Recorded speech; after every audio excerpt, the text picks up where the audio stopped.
O sumo sacerdote de Ptah, guardião de Mênfis, Antigo Egito, uma terra de faraós, pirâmides e deuses poderosos. Na agitada cidade de Mênfis, uma figura se destacava acima de todas as outras a serviço do Deus Criador Ptah. Ele era o sumo sacerdote de Ptah, guardião do templo sagrado da cidade. Esta é a sua história. O sumo sacerdote de Ptah não era um sacerdote comum. Ele era a figura religiosa mais poderosa de Mênfis. Era responsável por manter o templo, realizar rituais e garantir as bênçãos de Ptah sobre a cidade. Seu papel era vital para o bem-estar espiritual e social de Mênfis e seu povo. O sumo sacerdote era uma ponte entre o divino e o mortal. Ele se comunicava com Ptah por meio de oferendas, orações e rituais. Cada ação sua era imbuída de profundo significado religioso. Sua vida foi dedicada a servir Ptah e garantir o favor do Deus. Antiga Mênfis, cidade das muralhas brancas. Mênfis não era uma cidade comum. Era a antiga capital do Egito, uma metrópole extensa às margens do Nilo. Fundada pelo faraó Menés, era um lugar de grande importância política e religiosa. Suas muralhas brancas, brilhando ao sol, deram-lhe o nome de Muralhas Brancas, um testemunho de sua grandeza. A cidade era um centro de comércio, com navios carregados de mercadorias, chegando de todos os cantos do mundo conhecido. Artesãos, mercadores e nobres lotavam suas ruas. Templos dedicados a vários deuses pontilhavam a paisagem urbana, mas nenhum era tão importante quanto o Templo de Ptah. O coração de Mênfis era o Templo de Ptah, um vasto complexo de pátios, salões e santuários. Era aqui que o sumo sacerdote servia, um lugar de admiração e reverência. O templo não era apenas um local de culto, era a alma de Mênfis. O Templo de Ptah, uma casa de maravilhas. Imagine entrar no Templo de Ptah.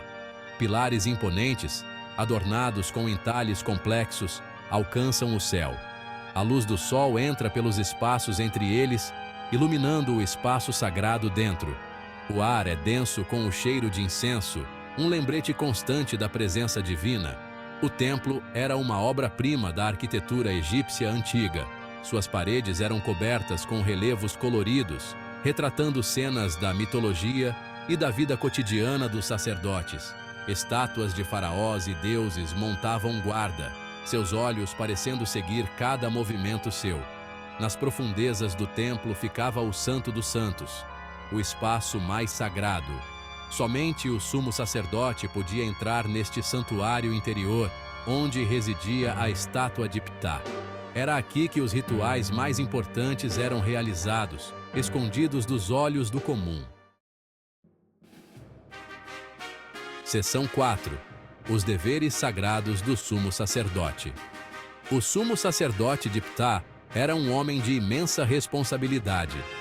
Seus deveres eram muitos e variados, cada um crucial para manter o equilíbrio entre o humano e o divino.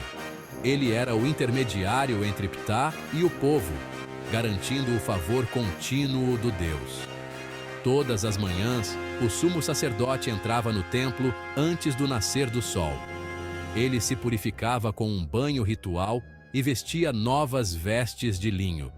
Só então ele poderia se aproximar da estátua de Ptah, oferecendo comida, bebida e incenso ao Deus. Ao longo do dia, o sumo sacerdote realizava uma variedade de rituais. Ele recitava orações, fazia oferendas e consultava oráculos para buscar a orientação de Ptah. Ele também supervisionava a administração do templo, gerenciando suas finanças, sacerdotes e artesãos. Seção 5. Um dia na vida do servo de Ptah. A vida do sumo sacerdote era de dedicação e disciplina. Ele vivia dentro das paredes do templo, seus dias estruturados em torno de seus deveres religiosos. Ele tinha pouco tempo para atividades pessoais, sua vida inteiramente dedicada a servir Ptah e o povo. O sumo sacerdote se levantava antes do amanhecer, seu dia começando com orações e oferendas a Ptah. Ele então supervisionava as operações diárias do templo, reunindo-se com sacerdotes, escribas e artesãos. Ele também passava um tempo estudando textos religiosos, aprofundando sua compreensão dos ensinamentos de Ptah. À tarde, o sumo sacerdote podia receber visitantes em busca das bênçãos ou orientação de Ptah. Ele ouvia seus pedidos e oferecia conselhos ou realizava rituais em seu nome. Seu papel não era apenas religioso, mas também pastoral, proporcionando conforto e apoio à comunidade. Seção 6. Sabedoria e conhecimento. A educação do sumo sacerdote. Tornar-se o sumo sacerdote de Ptah não era tarefa fácil. Exigia anos de treinamento e estudo rigorosos.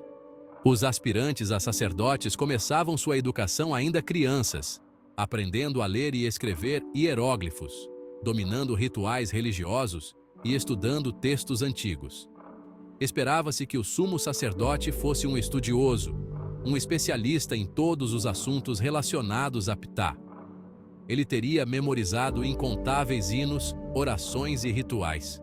Ele também seria bem versado em astronomia, matemática e medicina, conhecimento visto como essencial para a compreensão da ordem divina do universo. A educação do sumo sacerdote nunca terminava realmente. Esperava-se que ele fosse um eterno aprendiz, buscando constantemente aprofundar sua compreensão de Ptah e do mundo ao seu redor. Sua sabedoria e conhecimento lhe renderam o respeito das autoridades religiosas e seculares.